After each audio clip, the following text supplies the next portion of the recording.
A Copa do Mundo de 1994 não foi, no geral, a das mais brilhantes, né? Afinal de contas, foi sediada num país em que se acha que futebol se joga com as mãos e com uma bola oval, com partidas disputadas num calorzão de 40 graus e no momento de certa transição ali no futebol mundial. Até o Brasil, o campeão daquela edição, não era exatamente encantador. Mas as quartas de final reservaram um jogaço, possivelmente o mais difícil que a seleção fez na competição e certamente o melhor do Mundial. Estamos falando de Brasil e Holanda, o tema do vídeo de hoje na TV Torcedores.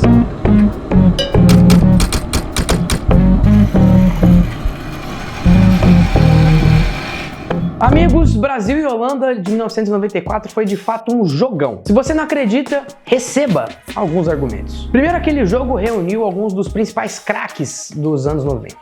Depois, esses craques ajudaram a partida a ter 5 gols só no segundo tempo. Para você ter noção, foram mais gols do que todos os 2 jogos das semifinais. Além disso, Brasil e Holanda de 94 teve momentos icônicos, como a comemoração que marcou toda uma geração de jogadores e possivelmente a esquiva mais importante da história do futebol nas Copas. Isso também porque, além de tudo, era um confronto que carregava a história. Então vamos voltar um pouquinho no tempo, porque 20 anos antes de Brasil e Holanda de 94, a gente teve um outro Brasil e Holanda em Copa do Mundo. O infame Brasil contra a Holanda da Copa de 1974. A seleção brasileira ainda tinha alguma das bases do Tri de 1970. Por exemplo, tinha Rivelino no meio de campo e tinha Zagallo no banco de reservas. Além disso, tinha Luiz Pereira na defesa e Leão no gol, ou seja, uma equipe fortíssima. Bom, um timaço que foi eliminado pela Holanda de Johan Cruyff, uma equipe que é conhecida hoje como a Laranja Mecânica. Entre as diversas histórias e anedotas dessa partida,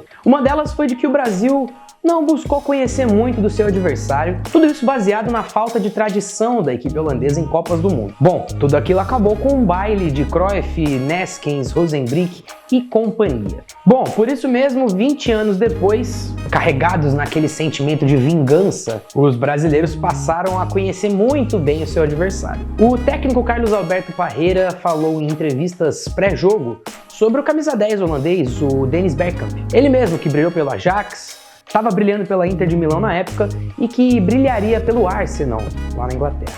O Parreira elogiou muito a técnica e a disciplina do holandês, falando que atuaria com 10 atacantes em campo se todos eles fossem que nem o Bergkamp. Outro atleta holandês comentado no pré-jogo foi o zagueiro Ronald Koeman. Romário, Jorginho, o próprio Parreira destacaram a capacidade defensiva e ofensiva dele, né? Com os bons passes que ele era capaz de produzir e com as batidas nas bolas paradas que eram perigosíssimas. E olha que aquela Holanda tinha ainda mais craques, né? Como o Rijkaard, que brilhou naquele clássico Milan dos anos 80 e que depois seria treinador do Ronaldinho Gaúcho no Barcelona, já em 2006. Tinha também Overmars, o ponta habilidoso e ambidestro, que também atuou por Barcelona e no Arsenal também. Só ficaram de fora desse esquadrão holandês o atacante Van Basten, já sofrendo com as lesões características do seu final de carreira, e o meia Gullit, né, que estava brigado com o técnico Dick Advocaat da Holanda. Ainda assim, o Romário, também nas entrevistas pré-jogo, deu uma de Romário, né? Reconhecendo que os holandeses tinham um bom time, mas que também não assustavam, que tinha, abre aspas, arrebentado no campeonato deles e feito gols à vontade. É o baixinho, ele é assim mesmo, né? Ele é danado.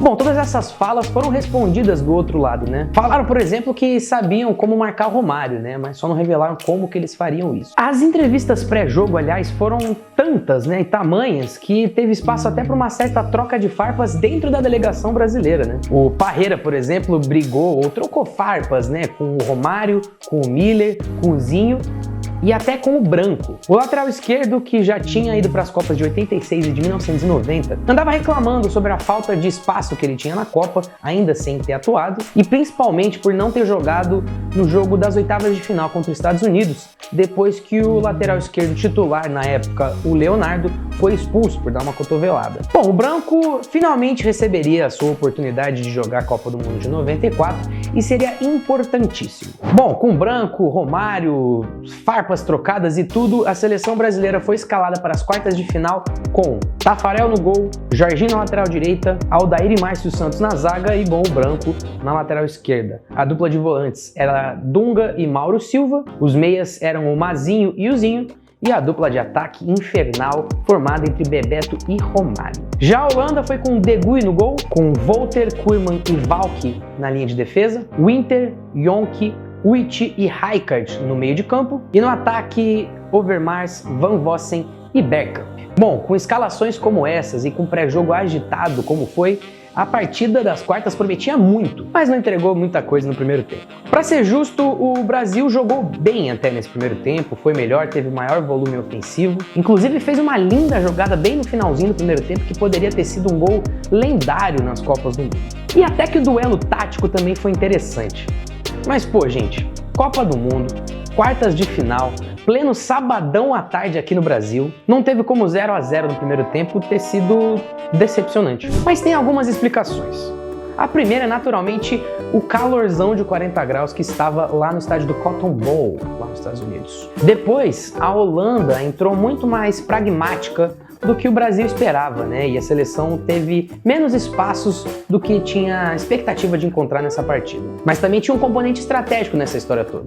Na preparação para a partida, a comissão técnica do Parreira identificou um padrão dentro da seleção holandesa em que eles cansavam muito no segundo tempo. O preparador físico da delegação na época, Moraci Santana, definiu poeticamente, abre aspas, eles morrem no segundo tempo. Pensando nisso, a seleção brasileira deu uma segurada no primeiro tempo, mas entrou com tudo na etapa final. Com 5 minutos de jogo, o time brasileiro já tinha chegado 3 vezes com perigo ao ataque. Com 7 minutos, chegamos pela 4ª vez e abrimos o placar. O zagueiro Aldair interceptou uma bola na defesa e deu um lindo lançamento muito preciso para o Bebeto lá na ponta esquerda. O atacante dominou bem e partiu em velocidade para cruzar rasteiro em direção à área. A bola foi parar com ninguém menos que ele, né? Romário, grande craque do Tetra, que finalizou esse cruzamento de primeira e fez o primeiro gol do Brasil contra a Holanda. Pouquinho impedido, é bom dizer. O gol encheu o peito do Brasil, que nos 10 minutos seguintes chegou mais 4 vezes na área holandesa. Na 5ª vez, eu acho que você já entendeu, né, meu amigo? Gol do Brasil, né? Dessa vez de Bebeto. Ele aconteceu depois que o branco tirou uma bola de cabeça da defesa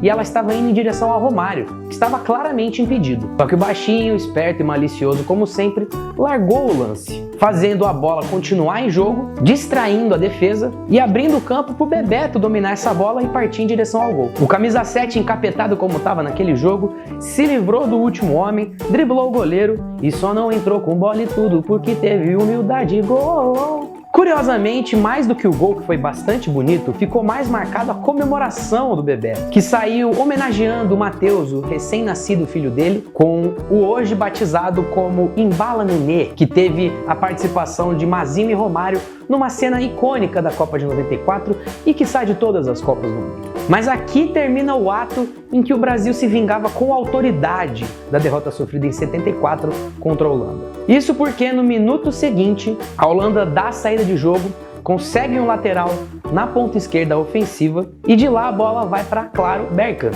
que pega a defesa distraída.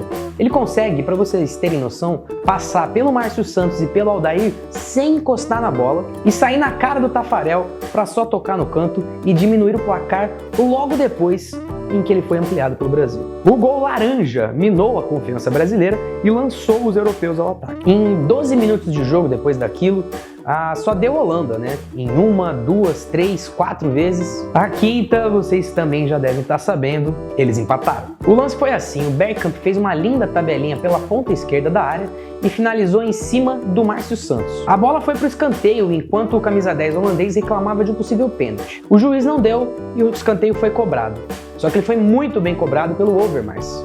E melhor ainda, foi finalizado para o Winter, bem na pequena área, bem em cima do Tafarel, para poder empatar o jogo. Bom, o negócio ficou bastante tenso a partir dali. Aquela coisa, né, 24 anos sem uma conquista de Copa do Mundo, o trauma com a Holanda.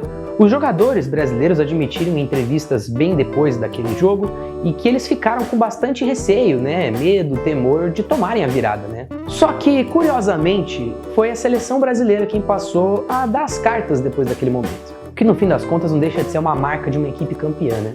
superar esses momentos. E conseguiu superar esses momentos muito pelo ímpeto de ninguém menos que Branco, ele mesmo que estava querendo uma participação nessa Copa e que só jogou porque o Leonardo foi expulso contra os Estados Unidos. O lateral primeiro bateu uma falta de longe ali na intermediária ofensiva que foi no ângulo e obrigou uma boa defesa do goleiro Degui. Depois ele mesmo cabeceou na pequena área um escanteio curto cobrado e gerou um lance de perigo para o Brasil também. Então, aos 34 minutos do segundo tempo, ele fez uma jogada de muita malícia e experiência. Com 2 Copas do Mundo aqui nas costas, o Branco se lançou ao ataque ali pela esquerda, obrigando o Overmars a acompanhar ele. Só que aí ele cortou para o meio e se livrou da marcação do ponta holandês com uma leve braçada ali no pescoço do jogador. Ele caiu e o Branco continuou no lance. Só que ele adiantou um pouco demais a bola e vendo que tinham 2 holandeses chegando na marcação dele, ele foi e cavou, e muito bem cavado, uma falta para o Brasil, mais uma vez na intermediária ofensiva.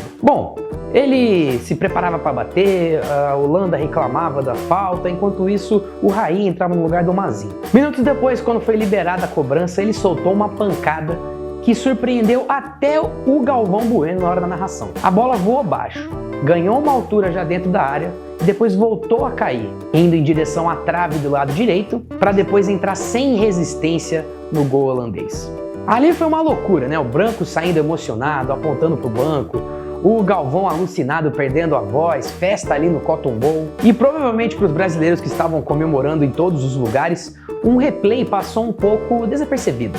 Na câmera atrás do gol holandês, dá para acompanhar direitinho a trajetória ardilosa da bola chutada pelo Branco. Dá para também acompanhar a ação do Romário nesse lance. Ele que estava correndo para poder buscar um possível rebote que o goleiro holandês daria. Aí sim veio a mencionada mais importante esquiva da história das Copas do Mundo. No puro reflexo, o baixinho, que já tinha passado da linha da bola e estava de costas para ela, né, sem vê-la direito, percebeu uma colisão iminente e arqueou a sua cintura, para não dizer que ele recolheu o bumbum, e conseguiu desviar assim por milímetros da bola, que aí sim partiu livre e desimpedida para marcar o 3º gol do Brasil contra a Holanda. O gol que enterrou a reação holandesa e que acabou dando a vitória para o Brasil. E que no fim das contas empurrou a seleção rumo ao tetra, né? Enquanto o Zagallo na beira do gramado falava: só faltam 2, só faltam 2. Essas 2 partidas vocês sabem muito bem no que deram. Inclusive, se vocês quiserem que a gente conte mais dessas partidas, fala aqui embaixo nos comentários pra gente. Bom, mas é isso, galera. Esse foi o épico e lendário e memorável jogo entre Brasil e Holanda pela Copa do Mundo de 1994. Vocês lembram desse jogo? Vocês assistiram esse jogo ao vivo? Vocês estavam lá no estádio? Se vocês têm qualquer história, memória, qualquer coisa do tipo em relação a esse jogo, fala aqui embaixo pra gente nos comentários. A gente vai adorar ouvir essas histórias. E se você já estiver por ali, aproveite e deixa um like aqui para fortalecer o nosso trabalho. Fica o convite também para você se inscrever no canal e ativar as nossas notificações, que assim você recebe tudo que a gente faz em primeiríssima mão. E lembrando que você também pode compartilhar esse vídeo no seu WhatsApp, né? Para aquele seu amigo que lembra bem da Copa do Mundo, queria lembrar melhor da Copa do Mundo, ou só para entrar no clima de Copa do Mundo que teremos em 2022 lá no Catar. Meu nome é Lucas Aires, eu sou editor no torcedores.com e a gente vai ficando por aqui. Até a próxima, hein, galera? Valeu!